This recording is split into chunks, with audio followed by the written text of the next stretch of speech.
Hello दोस्तों, तो circles का लेक्चर नंबर 13 है। तो इसमें अगर देखेंगे तो 2 में लिखा गया है कि ब्रीथ, ये जो है ना जनरल फॉर्मूला लिखा गया है और एक रेखा है।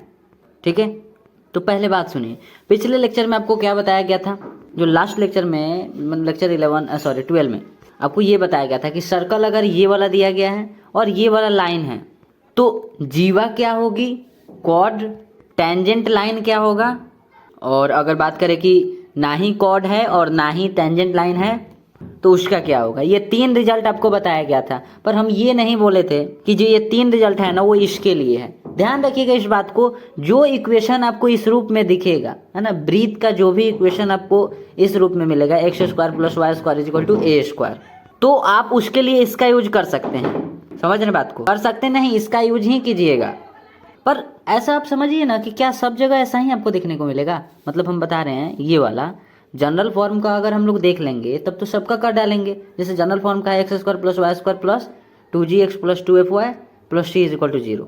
हमें तो मतलब जरूरी नहीं ना है कि ये वाला ही हमें मिलेगा। जैसे पिछले लेक्चर में जो क्वेश्चन किए थे उसमें इसी से रिलेटेड था, शायद यहाँ पर होगा। हाँ, यहाँ पर अगर देखेंगे, नहीं नेक्स्ट पेज में होगा। यहाँ पर देखेंगे तो ये क्या है, x² + y² = 1। तो ब्रीथ का इक्वेशन क्या है, उसी रूप में है। वैसे यहाँ पर भी लिखे हैं x² + y² = a²। ठीक है, इसी रूप में है, तो जरूरी नहीं है कि हमेशा जो है ना इसी रूप में हो। अरे इस बात को क्या नहीं समझ रहे हैं, जरूरी नहीं ना है कि इसी रूप में होगा, वो तो इस रूप में होगा। मतलब इस रूप में भी तो हो सकता है जनरल फॉर्मूला, तो जनरल फॉर्मूला ही देख लेते हैं।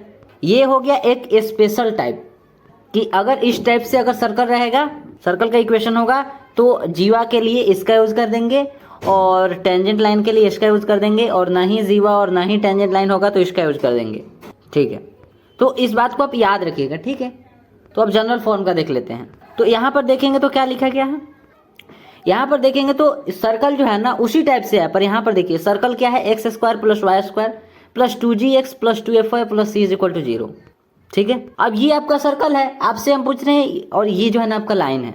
अगर इस टाइप से सर्कल का इक्वेशन दे दिया जाए और इस टाइप से एक लाइन दे दिया जाए, फिर पूछा जाए जो भी उसमें पूछा जाएगा, सुन रहे हैं ना, उसमें जो भी पूछा जाए, उसमें टेंजेंट लाइन पूछ सकता है, उसमें जो है ना कॉर्ड पूछ सकता है, मतलब जीवा पूछ सकता है, उसमें ना ही टेंजेंट और ना ही जीवा हो वो भी पूछ सकता है। तो जो वहाँ पर 3 रिजल्ट बताया गया था, अभी तो बताए हैं 3 रिजल्ट। हाँ, तो उसी टाइप से इसमें क्या होगा, अगर इस टाइप की इक्वेशन होगा तो पहले तो आप ये समझिए कि जैसे उसमें लिखे थे, देखिए तो इसमें हम क्या लिखे थे, सेंटर जो है ना, वो सेंटर का जो कोऑर्डिनेट्स होगा वो 0,0। तो आपको याद होगा जनरल फॉर्म के लिए आपको क्या बोला गया था कि सेंटर का कोऑर्डिनेट जो होगा ना वो -g, -f होगा। उम्मीद करते हैं आपको याद होगा। रेडियस इसके लिए आपको बताया गया था जनरल फॉर्म के लिए कि r = √g² + f² - c। पर यहाँ पर अगर देखेंगे तो ऐसा नहीं है, यहाँ पर रेडियस r ही था। ठीक है, मतलब अगर इसमें देखेंगे तो a है, पर आप याद कीजिए ना सबसे शुरू में आपको बताया गया था, तो यहाँ पर रेडियस r, मतलब इसके लिए। ठीक है, इसके लिए सेंटर का कोऑर्डिनेट 0,0 था। 0,0 को जब आप पुट किए थे तो आपको याद है, तो आपको ये मिला था, रेडियस r था। पर यहाँ पर क्या होगा, जनरल फॉर्म है, जनरल फॉर्म का जो सेंटर का कोऑर्डिनेट होता है वो -g, -f सबके लिए होता है, और रेडियस जो है ना ये वाला होता है। ठीक है, उम्मीद करते हैं बात समझे होंगे। ये जो है ना आपका बोल सकते हैं टॉपिक। ठीक है, सुनिए बात पहले समझिए, वो जो है ना एक स्पेशल टाइप के लिए बताया गया, जो कि यहाँ पर लिखे हैं स्पेशल टाइप के लिए। पर अगर जरूरी नहीं ना है कि यही ब्रीथ का इक्वेशन हो, वही तो हम बोल रहे हैं कि ये भी तो हम आपके सामने देखिए तो ये वाला ब्रीथ का इक्वेशन दे दिए, तो आप कैसे यूज करेंगे उसका, बताइए ना कैसे यूज करेंगे। यहाँ पर तो इस रूप में है x² + y² = a²। यहाँ पर देखिए ना इतना बड़ा दिख रहा है, कैसे करेंगे। तो इसीलिए जो इस रूप में दिखेगा, मतलब x² + y² = a², उसको इसी फॉर्म में कर दीजिएगा। इसके 3 जो रिजल्ट बताया गया कि जीवा के लिए क्या करेंगे, टेंजेंट लाइन होगा उसके लिए क्या करेंगे, और ना ही जीवा ना ही टेंजेंट लाइन होगा उसके लिए क्या करेंगे। ठीक है, अब इसके लिए देख लेते हैं। तो इसके लिए ज़्यादा कुछ नहीं करना है, मतलब ठीक है जो आपको शुरू में बताया गया था ना, सुनिएगा ध्यान से। क्या लिखा गया है, एक में लिखा गया है कि रेखा, सर्कल की अगर स्पर्श रेखा होगी, सुनिएगा, अगर कोई ये जो रेखा है ना, सुन रहे हैं, अगर ये जो रेखा है ये इस सर्कल का अगर वो टेंजेंट लाइन होगा, स्पर्श रेखा होगा, है ना, अगर स्पर्श रेखा होगा, है ना, स्पर्श अगर कर रहा होगा तो क्या करेंगे, केंद्र से दूरी = त्रिज्या। ये बात तो आपको पिछले लेक्चर में बताया गया था कि जो स्पर्श रेखा होता है, टेंजेंट लाइन होता है, उसका जो रेडियस होता है ना, उसका जो सेंटर से जो दूरी होता है, यहाँ से जो दूरी होता है ना, उतना ही दूरी रेडियस का भी होता है। इसका मतलब है कि केंद्र से दूरी इज इक्वल टू त्रिज्या जब लगाएंगे तब हमें वृत्त का स्पर्श रेखा मिल जाना चाहिए, अगर वो स्पर्श रेखा है तो।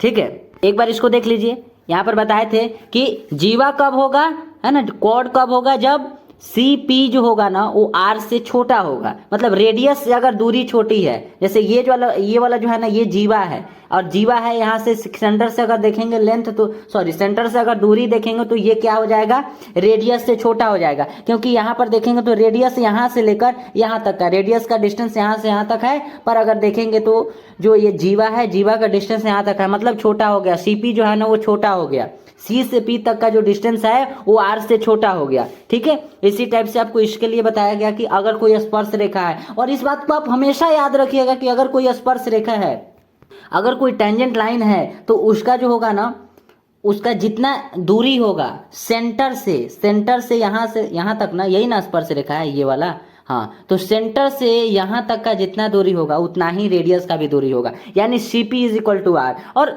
मतलब इसी पर वहां पर भी देखेंगे ना तो पहले इसी को निकालेंगे, और इसके थ्रू जब इसको निकालेंगे ना तो इसके जरिए, इसके थ्रू इसका निकालेंगे, मतलब जीवा का निकालेंगे, और नहीं जीवा नहीं टेंजेंट लाइन इसका भी निकालेंगे। लेकिन इस बात को आप हमेशा याद रखिएगा। ठीक, हाँ ठीक है। इसी टाइप से आपको ये बाहर जो लाइन है ना, जो नहीं कॉर्ड है और नहीं टेंजेंट लाइन है, इसके लिए आपको बताया गया यहाँ पर कि इसमें जो होगा ना वो आर से बड़ा होगा, जो कि यहाँ पर दिख भी रहा है, इसका लेंथ बड़ा है। अब आगे देखिए, तो बस इतना कह रहे हैं, जो चीजें वहां पर अभी एक्सप्लेन किया है ना उसी चीज को यहाँ पर करना है। जनरल फॉर्म अगर इस रूप में अगर आपको इक्वेशन दिखेगा वृत्त का, और पूछेगा कि ये जो स्ट्रेट लाइन है ये क्या है, स्पर्श रेखा है ना, वैसे उसमें क्वेश्चन में जैसा दिया जाए वो स्पर्श रेखा है या फिर जीवा है या फिर ना ही कॉर्ड ना ही टेंजेंट लाइन है, तो उसके लिए क्या करेंगे, तो उसके लिए सीधी सी बात होगा। जैसे यहाँ पर देखिए, ये हम एग्जाम्पल के साथ दिखा रहे, एग्जाम्पल के साथ देखिए। अगर आप यहाँ पर देखेंगे तो इस क्वेश्चन में क्या बोला है कि लेमडा की किस मान के लिए स्ट्रेट लाइन, यहाँ देख रहे हैं ना स्ट्रेट लाइन, ये देखिए x plus y is equal to lambda. ठीक है, आगे बोला है circle x square plus y square minus 2x minus में 2y इज इक्वल टू 0। बताइए तो ये कौन सा सर्कल है, ये तो जनरल फॉर्म के रूप में है ना। हाँ, तो सर्कल को ध्यान में रखिएगा, जैसा सर्कल होगा उस टाइप से लगाइएगा। अगर सर्कल जो है ना अगर इस टाइप से होगा, सर्कल का इक्वेशन अगर इस रूप में आएगा जो आपको बताया गया था, अगर इस रूप में आएगा तो आप इसका, है ना, इसमें जो आपको बताया गया कि जीवा क्या होगा, कॉर्ड क्या होगा, कॉर्ड के लिए क्या बताया गया, और उसी टाइप से इसमें जो है ना टेंजेंट लाइन के लिए क्या बताया गया, अब रहने देते हैं। ठीक है, और जो तीसरा था कि ना ही जीवा है ना ही टेंजेंट लाइन है, उसके लिए क्या होगा, कैसे निकालेंगे। पर अगर इस रूप में दिया गया है तो अभी जो बता रहे हैं उस पर ध्यान दीजिएगा। हाँ, तो यहाँ पर देखिए ना, हाँ क्या बोला है कि ये क्या है, स्ट्रेट लाइन है, और यहाँ पर आपको वृत्त का इक्वेशन दिया गया है। ठीक है, और बोला है को स्पर्श करती है, सुन रहे हैं ना, ये जो लाइन है ना ये खुद ही बोल रहा है कि ये जो लाइन है ये इस वृत्त को स्पर्श करती है। मतलब ये जो वृत्त है ना, ये जो वृत्त है ना कुछ इस टाइप से है। ठीक है, आगे बोला है कि ये जो लाइन है ना x plus y is equal to lambda, ये जो है ना क्या करती है, स्पर्श करती है ना, ये जो है ना इसको टच करती है, स्पर्श करती है। अब तो ये तो स्पर्श रेखा हो गया, समझ रहे हैं बात को, ये तो स्पर्श रेखा हो गया। हाँ, तो वही बात कह रहे हैं कि इस टाइप से आपको दिया जाएगा, स्पर्श करती है तो स्पर्श कैसे, स्पर्श करती है तो निकालिए। अब यहाँ पर खुद बोल दिया ना स्पर्श करती है, अगर जीवा के लिए कुछ बोलता है तो जीवा का निकालते हैं, स्पर्श करती है तो स्पर्श का निकालेंगे, नहीं जीवा रहता नहीं स्पर्श अगर रहता तो उसके लिए भी निकालते। तो वही तो तीनों चीज देखेंगे अभी कि इसके लिए तो हमें मालूम है, इसके लिए 3 चीजें आपको बताया गया है और वो कुछ और नहीं, यही है इस इक्वेशन के लिए, यही है कि जीवा कैसे, है ना, अगर वो स्पर्श रेखा होगा तो ये वाला, और अगर वो ना ही स्पर्श रेखा और ना ही कॉर्ड होगा तो इसका यूज करेंगे। उम्मीद करते हैं समझ गए होंगे बात को। ठीक है, तो जैसे इसके लिए था उसी टाइप से इसके लिए भी आप देख ले रहे हैं। तो आपको क्या करना है, जब आपको ये वाला इक्वेशन दिखेगा तो आपको क्या करना है, और लाइन दिखेगा, पूछेगा कि अगर ये जो लाइन है ना इस वृत्त को, सुन रहे हैं, ये वृत्त ही ना है, हाँ, तो ये जो लाइन है ना इस वृत्त को अगर स्पर्श करती है तो क्या करेंगे। अगर वो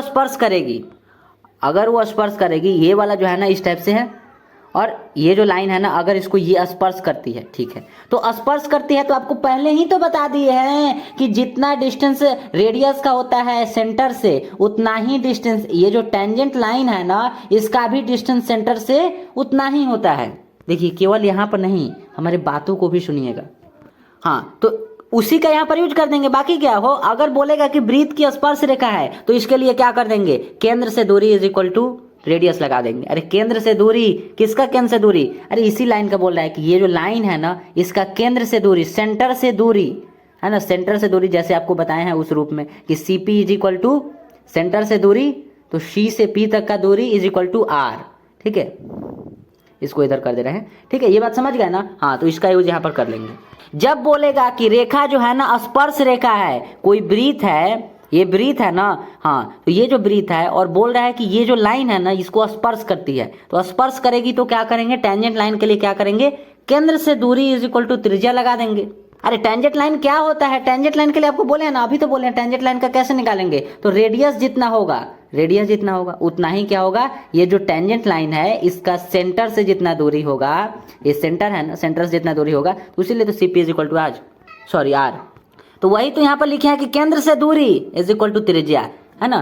केंद्र से दूरी, किसका केंद्र से दूरी बोल रहा है, टेंजेंट लाइन का। ये जो टेंजेंट लाइन है ना इसी का केंद्र से दूरी इज इक्वल टू त्रिज्या। उम्मीद करते हैं क्लियर होगा। आइए आगे देखते हैं। जीवा निकालना होगा तो आपको उसमें क्या बोले थे, बात बताइए। इसमें जब हम निकाले थे केंद्र से रेखा इतना की दूरी, वही चीज जो वहां पर क्यों कर रहे हैं से, जो वहां पर लिखे हैं वही चीज तो यहाँ पर भी लिखे हैं कि केंद्र से रेखा इतना की दूरी इज इक्वल टू त्रिज्या। इसी को तो स्पर्श रेखा बोलेंगे ना। हाँ, तो जब निकाले तो क्या आया था, या तो इसको ले लीजिए नहीं तो इसको ले लीजिए। ठीक है, तो ये तो स्पर्श रेखा के स्पर्श रेखा के लिए, टेंजेंट लाइन के लिए एग्जैक्ट इसको लिख दिया गया कि यही होता है। पर हमें मालूम है कि जीवा जो है ना, जीवा क्या होता है, इससे छोटा, मतलब लेस देन यहाँ पर लगा देंगे, और जो ना ही जीवा होगा ना ही टेंजेंट लाइन होगा उसके लिए ग्रेटर देन का लगा देंगे, क्योंकि ये बड़ा होता है, रेडियस से बड़ा होता है, त्रिज्या से बड़ा होता है, इसलिए इसमें ग्रेटर देन का साइन लगा दिए, इसमें लेस देन का साइन लगा दिए। ठीक है, तो उसी टाइप से वहां पर भी करेंगे। आप इस बात को समझ रहे हैं ना, वहां पर भी सबसे पहले स्पर्श रेखा का, टेंजेंट लाइन का निकाले हैं, टेंजेंट लाइन का जो आया है उसमें लेस देन का साइन लगा देंगे। जब लेस देन का साइन लग जाएगा मतलब वो कॉर्ड हो जाएगा, जीवा हो जाएगा। ठीक है, क्योंकि जीवा, सुनिएगा ध्यान से, जीवा जो होता है ना, जीवा का जितना डिस्टेंस सेंटर से होता है, जीवा का जितना डिस्टेंस इस सेंटर से होता है ना, उससे ज्यादा डिस्टेंस रेडियस का होता है।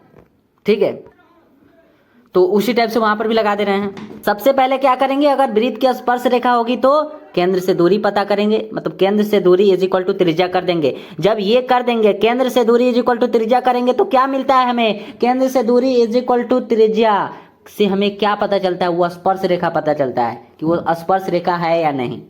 अगर ये लाइन स्पर्श रेखा है, अगर ये लाइन स्पर्श रेखा है तो जितना सेंटर से इसका दूरी होगा उतना ही दूरी रेडियस का भी होगा। जितना दूरी आर का होगा ना उतना ही दूरी सी से पी तक का होगा। पी इसको बोलते हैं, सी से पी तक का होगा, सी यहाँ पर है। ठीक है, तो इस टाइप से ये पता चल गया। अब ये पता चल गया तो अब क्या करेंगे, इसमें लेस देन का साइन लगा देंगे कि जीवा जब पता करना होगा तो जीवा क्या होता है, केंद्र से दूरी जो कि जिसमें त्रिज्या बड़ा होता है। और इसके लिए हम आपको क्या लिखकर बताए थे, सी पी कैसे लिखे थे, इस टाइप से। ठीक है, अरे आप लिखिएगा नहीं, पहले ही बोल दे रहे हैं। सीपी जो है ना लेस देन आर, जीवा का इसके लिए इस टाइप से बताए थे कि जितना यहाँ पे बताना पड़ेगा, क्या समझ गए हैं शायद, केंद्र से दूरी लेस देन त्रिज्या। और जब एक बाहरी जो ये वाला जो ना ही जीवा है ना ही टेंजेंट लाइन है, तो ये तो आर से इसका बड़ा होता है, तो इसके लिए क्या करेंगे, ग्रेटर देन का साइन लगा देंगे। तो अगर आप यहाँ पर देखेंगे तो केंद्र से दूरी ग्रेटर देन त्रिज्या, त्रिज्या से बड़ा है केंद्र का दूरी। केंद्र का दूरी मतलब यहाँ से लेकर यहाँ, तो केंद्र का दूरी मतलब उसका नहीं बोल रहे हैं। ठीक है, यहाँ से लेकर यहाँ तक का।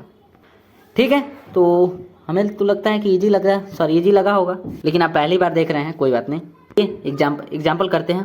तो पहले इस एग्जाम्पल को करते हैं। क्या लिखा गया है यहाँ पर, लेमडा के किस मान के लिए, अभी तो पढ़कर बताए थे, लेमडा के किस मान के लिए स्ट्रेट लाइन ये वाला है और वृत्त जो है ना आपका ये है, और इसमें खुद बोला है, क्वेश्चन खुद बोल रहा है कि ये जो लाइन है ना, ये लाइन है इस वृत्त के इक्वेशन को, मतलब वृत्त को जो है ना स्पर्श करती है, टच करती है। ठीक है, ये जो है ना क्या है, कहाँ गया, ये जो है ना स्ट्रेट लाइन है। यहाँ पर देखिए स्ट्रेट लाइन लगा दिए, नेम नहीं बोला है ना, अरे ठीक है टेंजेंट लाइन हो जाएगा, स्ट्रेट लाइन। और ये क्या है, ब्रीथ है, ये ब्रीथ है।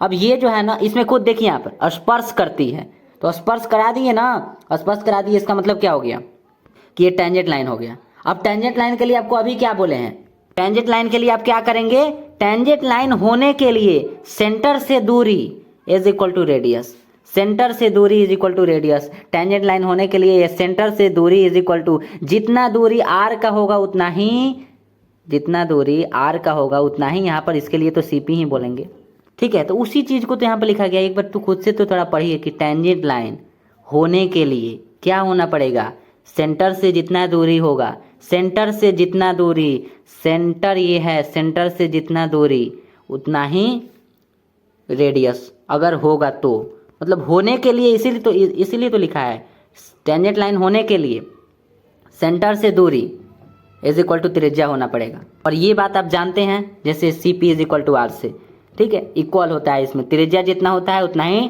टेंजेंट लाइन का जितना दूरी सेंटर से होता है उतना ही होता है। हाँ तो क्या करें, तो यहाँ से हम क्या क्या पता करें, तो पिछले लेक्चर में ही आपको ये चीज़ बताए थे कि टेंजेंट लाइन होने के लिए सेंटर से दूरी, मतलब आपको कुछ इस टाइप से बताए थे कि यहाँ पर कोई पॉइंट है और इस पॉइंट का इस रेखा से मतलब डिस्टेंस बताना है, तो इससे परपेंडिकुलर डालें, और परपेंडिकुलर जब डालें तो यहाँ से आपको एक फॉर्मूला बताए थे और उसका प्रूफ बताया गया था, ठीक है। तो उस फॉर्मूला के यूज़ यहाँ पर करेंगे, उसको भी अभी बता दे रहे हैं, देख कर बताइए तो याद आ गया, यही तो कल बताए थे ना, अरे कल नहीं मतलब आज ही के लेक्चर में, लेक्चर 12 में इसी का यूज़ किए थे। हाँ तो इसी का यूज़ यहाँ पर भी करेंगे, देखिए तो लिख दिए, और इज इक्वल टू रेडियस लिख दे रहे हैं।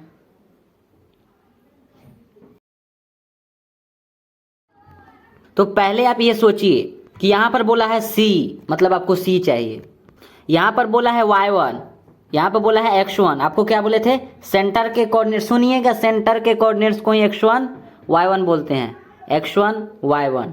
और आपको बोला गया था कि x1 मतलब यहाँ पर ये जो a है ना, ये किसका गुणांक होता है, ये आपको दिख रहा है ना, इसी का गुणांक होता है। x1, x का कोफिशिएंट कितना है 1, यानी कि a के प्लेस पर 1, b के प्लेस पर y के है ना कोफिशिएंट कितना है 1। तो आइए यहाँ पर पहले पता करते हैं, सेंटर के कोऑर्डिनेट्स के लिए आपको क्या करना होगा, जी एफ पता करना होगा, जी एफ जब पता कर लेंगे तो आपको सेंटर कोऑर्डिनेट्स मिल जाएगा। और रेडियस के लिए क्या करना होगा, मतलब सी भी पता करना होगा, तो तब जाकर जी एफ सी तीनों मिलकर क्या करता है, रेडियस देता है हमें। तो यहाँ पर अगर देखेंगे तो क्या हो जाएगा, देखिए तो x square plus y square minus में 2x माइनस में 2y इज इक्वल टू 0, ये आपका इक्वेशन है, देख लीजिए। आपको पहले पता करना होगा जी के लिए क्या होता है, 2g is equal to x का कोफिशिएंट माइनस में 2, यहाँ देखिए यहाँ पर माइनस में 2, जी इज इक्वल टू कितना आ जाएगा, यहाँ से माइनस में 1 आ जाएगा, ठीक है। अब यहाँ से क्या करना, 2f is equal to minus में 2 है ना, y का कोफिशिएंट देखिए ना माइनस में 2 है, माइनस में 2, f is equal to minus में 1। अब यहाँ से क्या हो जाएगा, c इज इक्वल टू 0, देखिए तो c है ही नहीं, तो c इज इक्वल टू 0, ठीक है।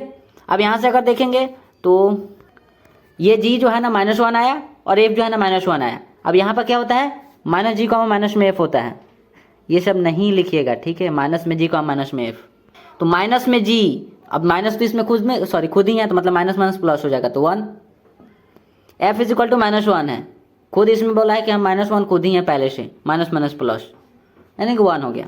सेंटर का कोऑर्डिनेट्स 1,1, रेडियस जो है ना ये इस टाइप से निकालते हैं, G square plus F square minus में सी। तो अब क्या करेंगे, आपका जो है ना जी जो है ना -1 है, एफ जो है ना -1 है, उठाकर लिखिए, मतलब -1 का स्क्वायर करेंगे 1 ही आएगा, और चाहे तो यहाँ पर -1 लगा लीजिएगा, ठीक है। 1 और 1 क्या हो जाएगा, यहाँ पर 2 हो जाएगा और रूट में 2 हो जाएगा, तो रेडियस आपका कितना आ गया, रूट में 2 आ गया। और ये क्या हो गया, x1 y1 हो गया, और रेडियस के प्लेस मतलब r कितना आ गया, √2 आ गया, ठीक है। और चलिए निकालते हैं आप, तो क्या करेंगे यहाँ पर, अब इसमें पुट करेंगे, तो पुट कीजिए, वैसे ऐसे क्वेश्चन तो पिछले लेक्चर में किए ही थे, इससे आगे का चलिए निकालिए, सब कुछ दिख रहा है ना आपको। देखिए सर कोफिशिएंट इसमें से लीजिएगा, ठीक, रेडियस यहाँ पर है और सेंटर यहाँ पर है। चलिए रखिए, आपको जो है ना 1 मिनट का टाइम देते हैं।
निकाल लिए ना, अब निकालें हम। ये क्या हो जाएगा, 1 मल्टीप्लाई x1, वो भी 1 ही है, प्लस 1 मल्टीप्लाई ये भी 1 प्लस c, ये क्या हो जाएगा 1 प्लस 1, और राइट साइड में √2। माफ कीजिए, यहाँ पर लेमडा होगा, देखेंगे क्या, c कहाँ है, देखिए ना, ये a, ये b, ये वाला c, ठीक है। तो यहाँ पर क्या हो जाएगा, माइनस में होगा, तो 1 और 1 2, यानी कि 2 माइनस लेमडा हो जाएगा, divided by √2 as equal to 2, बाहर निकालिए,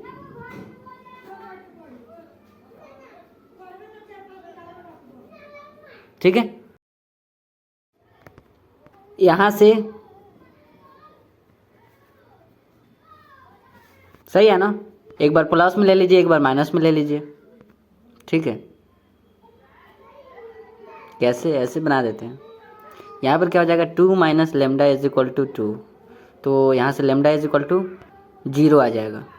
और यहाँ पर अगर देखेंगे तो 2 minus lambda is equal to minus में 2, तो लेमडा इज इक्वल टू यहाँ पर 4 आ जाएगा, ठीक है। तो लेमडा का वैल्यू 0 हो सकता है और 4 भी हो सकता है, ठीक है।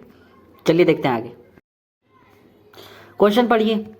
बोला है line 3x plus 5y plus 9 is equal to 0, circle इतना के सापेक्ष है, पता ही नहीं है, अभी तो सापेक्ष बोल दिया, क्या है, जीवा है या टेंजेंट लाइन है या नहीं टेंजेंट लाइन, नहीं कॉर्ड है, क्या है, तीनों में क्या है, इसको स्पर्श करता है या फिर दो बिंदु पर इंटरसेक्ट करता है, प्रतिच्छेद करता है, या फिर एक कोई बाहरी लाइन है, क्या है, पता ही नहीं, तो क्या करें। तो हम यहाँ पर एक लाइन यहाँ पर ड्रॉ कर लेते हैं, जब पता चलेगा तो कर लेंगे। इसे यहाँ पर हम ड्रॉ कर ले रहे हैं, ठीक है। यहाँ पर सेंटर है, परपेंडिकुलर इससे डाल दे रहे हैं, ठीक है। कोई भी लाइन हो, अभी हमें पता नहीं है, हम नहीं कर रहे हैं कि आप इसको है ना इसी टाइप से करिए, पर आपको क्या बताया गया, आप क्या कीजिए कि केंद्र 2, -3, अब लीजिए, आप तो -3 निकालना पड़ेगा, 2, -3 की रेखा इतना से दूरी पता करिए, दूरी जैसा होगा उसके अनुसार करेंगे। ये जो सेंटर है ना, पहले सेंट्रल कोऑर्डिनेट्स वो सब छोड़िए, सेंट्रल कोऑर्डिनेट्स पता करिए। ये देखिए x² + y² माइनस में 4x plus 6y plus 5 is equal to 0, ये आपका इक्वेशन है। सेंट्रल कोऑर्डिनेट्स पता करने के लिए आपको g, f और रेडियस भी पता करने के लिए c पता करना होगा। तो g जो है ना -2 आया, पूरा नहीं देखिए, f इज इक्वल टू जो है ना 3 आया, और c तो 5 है। तो यहाँ से सेंट्रल कोऑर्डिनेट्स क्या हो जाएगा, ये -2 है, तो यहाँ पर तो खुद ही माइनस होता है, यानी कि 2 हो जाएगा, या जो है ना प्लस में 3 है, तो यहाँ पर तो माइनस में हो जाएगा, माइनस में f होता है तो माइनस में 3, और रेडियस जो है ना वो 2√2 आया, ठीक है। वो देख लीजिएगा बाद में, यहाँ देखिए 2√2 आया।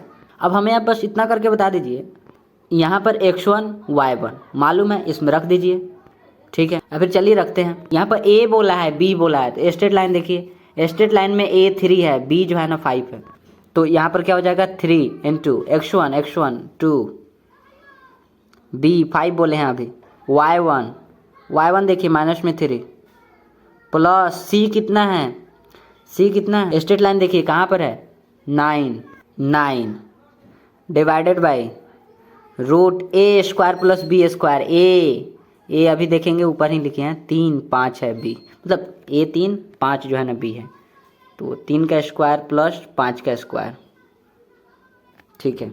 तो ये कितना आ जाएगा, 3 2 6 होता है, और 5 3 15 हो जाएगा, यानी कि -15 ये वाला और 6 ये वाला, मतलब 3 2 जा 6, 6 और 9 कितना हो जाएगा 15, और 5 3 जा 15, ये तो माइनस में आ गया, यानी कि -15 + 15 0 हो जाएगा। एक बार आप खुद से देख लीजिए, ठीक है, बता दे रहे हैं।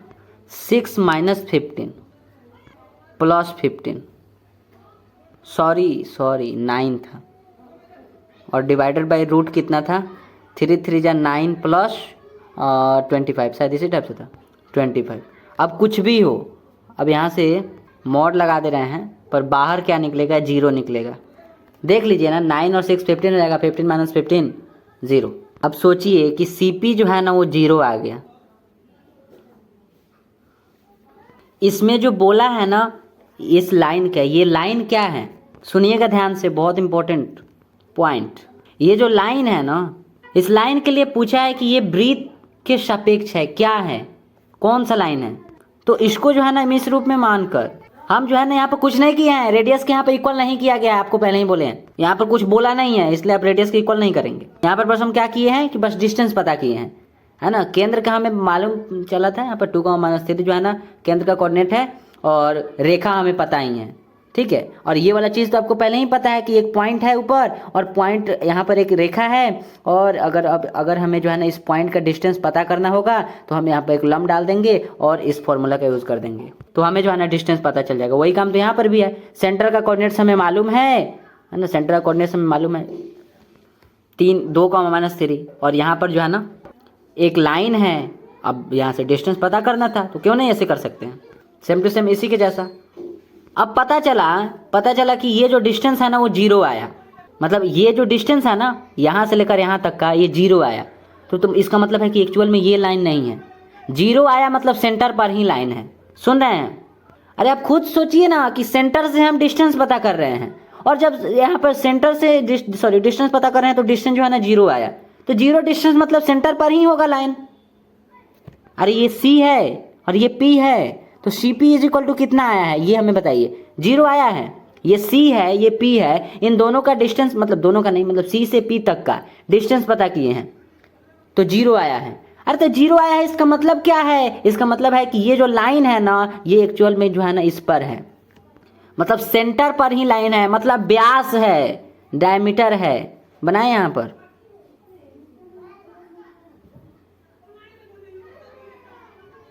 ठीक है, सुन रहे हैं ना, ये जो लाइन है ना, इस लाइन का जो सेंटर से जो डिस्टेंस आया, सुनेंगे नहीं तो फिर समझ में नहीं आएगा। ये जो लाइन है इसका सेंटर से डिस्टेंस कितना आया, 0 आया। 0 आया मतलब 0 वाले डिस्टेंस पर इतना होगा क्या, अरे समझिए ना बात को, 0 वाले डिस्टेंस मतलब सेंटर पर ही है। वो जो लाइन ये है ना ये सेंटर पर है, सेंटर पर है मतलब उसका 0 डिस्टेंस होगा। जैसे डायमीटर यहाँ पर हम लगाते हैं, अब ये डायमीटर है, अब आपसे पूछेंगे बताइए इस डायमीटर का सेंटर से डिस्टेंस कितना होगा, तो 0 होगा। ठीक है, वही बात तो है। इसका कोऑर्डिनेट्स कितना है 2, -3। ठीक है, आप यहाँ से देख कर लिख लीजिएगा। हाँ, तो मतलब है कि व्यास वाला ऑप्शन सही हो जाएगा, डायमीटर। और साथ साथ जीवा भी होगा, जानते हैं क्यों, जीवा भी होगा साथ साथ। जीवा कैसे होगा, तो जरा सोच कर बताइए कि यहाँ पर सुनिए, जीवा का क्या होता है, सुन रहे हैं ना, जीवा का क्या होता है, ये तो CP = 0 आया। यहाँ पर जीवा का क्या होता है, CP जो है ना वो रेडियस से क्या होता है, रेडियस से छोटा होता है। सही बात है, मतलब अगर कोई लाइन जो है ना रेखा को 2 पॉइंट्स पर अगर प्रतिच्छेद कर रही है, इंटरसेक्ट कर रही है, अगर 2 पॉइंट पर है ना, सॉरी सर्कल के 2 पॉइंट्स पर अगर इंटरसेक्ट कर रही है, प्रतिच्छेद कर रही है, इसका मतलब है कि ये जो है ना जीवा है। अरे ठीक है वो डायमीटर है, पर समझिए कि वो जीवा कैसे है। जीवा हम इसलिए बोल रहे हैं इसको क्योंकि इस लाइन का डिस्टेंस कितना आया है, अभी आपसे पूछे हैं तो 0 आया है ना, निकाले हैं ना, 0 आया है। इस लाइन का सेंटर से डिस्टेंस 0 आया है, और सेंटर से अगर हम बोले कि सॉरी पूछे कि सेंटर से रेडियस का डिस्टेंस कितना है, तो 2√2 है। समझ रहे हैं बात को, 2√2 है। त्रिज्या का डिस्टेंस कितना आया, त्रिज्या का डिस्टेंस कितना आया, 2√2। और ये जो लाइन है, इस लाइन का सेंटर से डिस्टेंस कितना आया, 0 आया। तो दोनों में बड़ा कौन है, बड़ा सेंटर का डिस्टेंस आया। तो सेंटर का डिस्टेंस जब बड़ा होगा, मतलब सेंटर का सॉरी त्रिज्या का डिस्टेंस बड़ा हो गया। देखिए यहाँ पर त्रिज्या का डिस्टेंस बड़ा किए, इसका मतलब इस टाइप से हो गया। अरे सर क्यों कर रहे हैं, CP का वैल्यू 0 आया है ना। हाँ, तो मतलब है कि सेंटर से इसी का ना पता किया, सेंटर से इस लाइन का डिस्टेंस देखें तो 0 आया है। 0 आया है मतलब हमारा ये हुआ कि वो जो लाइन है ना वो डायमीटर ही है, वो व्यास है तो व्यास हम बना दिए। पर उसके बाद हम बोले कि वो जीवा भी हो सकती है। क्यों? अरे इसलिए हो सकती है क्योंकि ये जो लाइन है ना, इस लाइन का डिस्टेंस यहाँ सॉरी सेंटर से कितना है? 0 है। 0 है ना? हाँ 0 है। और साथ में हम देख रहे हैं रेडियस जो है ना 2√2 है। 2√2 है। तो दोनों में बड़ा कौन है? रेडियस जो है ना 2√2 है और CP इज इक्वल टू 0 है ना। जो ये लाइन है ना इसका डिस्टेंस कितना है? 0 है। तो दोनों में बड़ा रेडियस है, रेडियस बड़ा है, इसका मतलब इसको इस टाइप से लिख सकते हैं ना, CP लेस देन R, है ना। CP लेस देन R मतलब R का वैल्यू यहाँ पर बड़ा हो गया और CP जो है ना छोटा हो गया। तो ऐसा कब होता है कि CP जो है ना छोटा हो जाता है, मतलब जो लाइन है ना वो छोटा हो जाता है रेडियस के कंपेयर में। तो ये किसको बोलते हैं? अरे ये जीवा को ही ना बोलते हैं। जब इक्वल रहता है तो स्पर्श रेखा बोलते हैं। और जब R का वैल्यू छोटा हो जाता है CP से तो इसका मतलब होता है कि बाहरी कोई लाइन है। पर यहाँ पर यही बता रहे हैं, ठीक है। उम्मीद करते हैं बात समझे होंगे। रीजन बता दे रहे हैं यहाँ पर, CP जो है ना लेस देन R, अरे सॉरी CP का डिस्टेंस जो है ना 0 आया है और रेडियस जो है ना 2√2 है। यहाँ से 2√2 बड़ा है और 0 छोटा है। किसके लिए है? जीवा के लिए। ठीक है, आई होप क्लियर होगा। अब आगे देखें ना। हाँ